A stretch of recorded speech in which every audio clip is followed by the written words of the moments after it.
तिकडे शरद पवार यांचे नातू युगेंद्र पवार आता बारामतीमध्ये ऍक्शन मोडवरती आल्याचे पाहायला मिळतंय। युगेंद्र पवार हे गेल्या काही दिवसांपासून सुप्रिया सुळेंच्या बारामतीच्या लोकसभेच्या प्रचारासाठी ठिकठिकाणी दौरे करतात। दरम्यान यावेळी त्यांनी राजकारण माझा विषय नसून आजोबांना या काळामध्ये साथ दिली पाहिजे यासाठी मी आलोय असं वक्तव्य युगेंद्र पवार यांनी केलंय।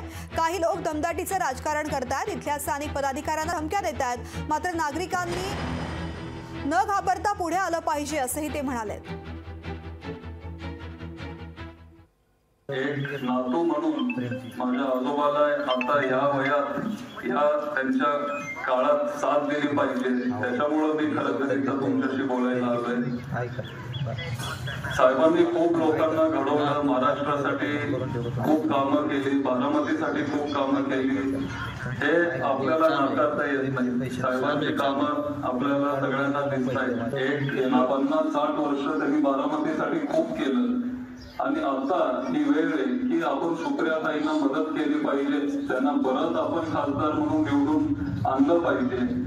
आणि मला खात्री आहे की तुम्ही सगळे ताईंसोबत असणारे काही लोक आहेत जे दमदाटीचं राजकारण करतात किंवा इथं धमक्या पण देतात, इथले स्थानिक पदाधिकारी वगैरे असतील, पण तुम्हाला मी आज सांगतो की कुणाला न घाबरता तुम्ही पुढे या, ओपन व्हा, ताईंना सपोर्ट करा आणि तुतारी चिन्हाला मत द्या।